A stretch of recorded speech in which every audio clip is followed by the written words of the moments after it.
Selamat datang kembali di Kehidupan Bijaksana.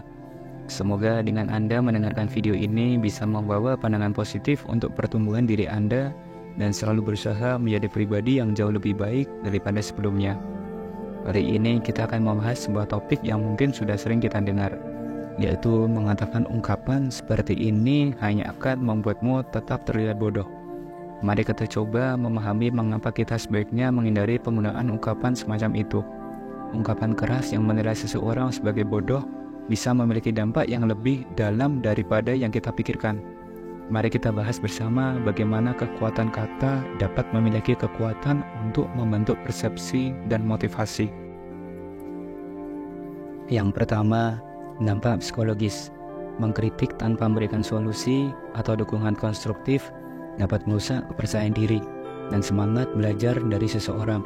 Kita perlu memahami bagaimana kata-kata kita bisa membentuk pola pikir dan perasaan orang lain. Ketika kita mengkritik tanpa memberikan solusi atau dukungan konstruktif, hal itu dapat menciptakan lingkungan yang tidak mendukung pertumbuhan pribadi, dan orang yang menerima kritik semacam itu mungkin merasa dihakimi atau tidak dihargai, yang pada gilirannya dapat merusak kepercayaan diri mereka. Selain itu, tanpa solusi atau dukungan positif, semangat belajar juga bisa terpengaruh karena individu mungkin kehilangan motivasi untuk memperbaiki diri. Penting untuk menyadari bahwa kata-kata kita memiliki kekuatan besar dalam membentuk persepsi dan emosi orang lain. Oleh karena itu, memberikan kritik dengan bijak, dengan solusi yang membangun, dapat meningkatkan efektivitas komunikasi dan membantu orang tumbuh secara positif. Dalam konteks pendidikan atau pekerjaan, memberikan umpan balik yang konstruktif tidak hanya membantu meningkatkan kinerja, tetapi juga menciptakan lingkungan yang mendukung perkembangan dan kepercayaan diri.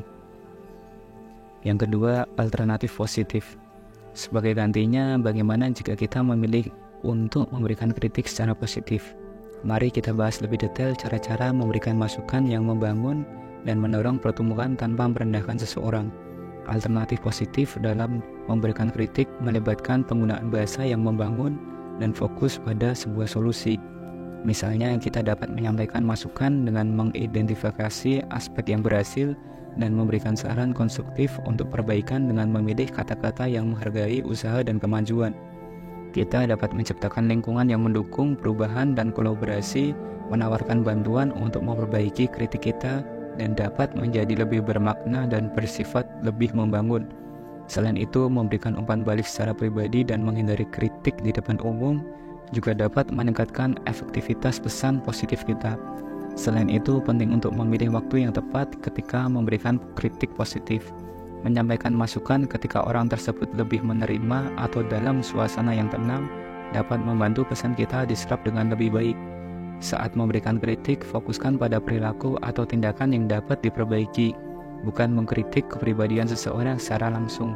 Mendengarkan dengan empati juga menjadi kunci memberikan kritik positif, memahami perspektif orang tersebut, dan menunjukkan bahwa kita peduli dapat mengubah kritik menjadi peluang dan pembelajaran.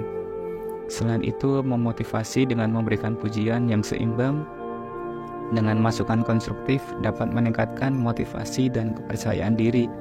Dengan menerapkan pendekatan ini, kita dapat menciptakan lingkungan yang mendukung pertumbuhan kolaborasi dan perbaikan bersama. Memberikan kritik positif bukan hanya tentang menyampaikan pesan, tetapi juga menyampaikan pesan hubungan yang memupuk perkembangan positif dan meningkatkan kualitas kerjasama. Yang ketiga, pentingnya peningkatan diri. Ketika kita fokus peningkatan diri, kita menciptakan lingkungan yang mendukung perkembangan. Bagaimana kita dapat merubah sudut pandang kita menjadi lebih konstruktif dan mendukung pertumbuhan bersama. Pentingnya peningkatan diri mencangkup pemahaman bahwa setiap tantangan adalah peluang untuk belajar dan berkembang. Dengan merubah sudut pandang menjadi lebih konstruktif, kita dapat melihat kegagalan sebagai langkah menuju kesuksesan dan mengidentifikasi kekuatan dan kelemahan kita, serta berkomitmen untuk terus belajar, menetapkan tujuan yang realistis, memiliki sikap terbuka terhadap umpan balik, dan memanfaatkan pengalaman sebagai pembelajaran. Itu adalah beberapa cara untuk menciptakan lingkungan pertumbuhan. Kesadaran diri dan keinginan untuk terus berkembang juga membantu membentuk hubungan yang positif dengan orang-orang di sekitar kita. Dengan begitu, kita dapat menciptakan lingkungan yang saling mendukung dan memotivasi untuk mencapai potensi penuh diri. Yang keempat, ajakan untuk berbagi pengalaman. Saya yakin banyak dari kalian memiliki pengalaman atau pandangan terkait topik ini. Dan mari kita berbagi pendapat kalian di kolom komentar yang ada di bawah ya.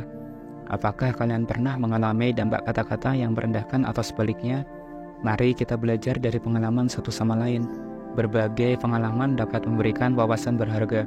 Terkadang kata-kata memiliki kekuatan besar untuk memengaruhi perasaan dan pandangan seseorang. Saya ingin mendengar lebih banyak cerita tentang bagaimana kata-kata bisa memengaruhi keseharian kalian. Jangan ragu untuk berbagi di kolom komentar ya. Mungkin ada momen ketika kata-kata positif menginspirasi perubahan atau pemikiran yang tak terduga. Di sisi lain, mungkin juga ada pengalaman di mana kata-kata merendahkan, meninggalkan bekas yang mendalam. Dengan berbagi, kita bisa saling mendukung dan belajar bagaimana kita dapat lebih bijak menggunakan kata-kata dalam interaksi sehari-hari. Jangan sukar untuk ceritakan pengalaman kalian dalam menyampaikan pendapat dan kritik.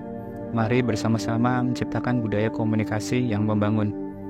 Terima kasih telah menyimak video ini. Jangan lupa untuk memberikan like, subscribe, dan bagikan kepada teman-teman yang mungkin juga tertarik. Dan sampai jumpa di video berikutnya. Dan mari kita terus berkembang bersama-sama. Salam bijak.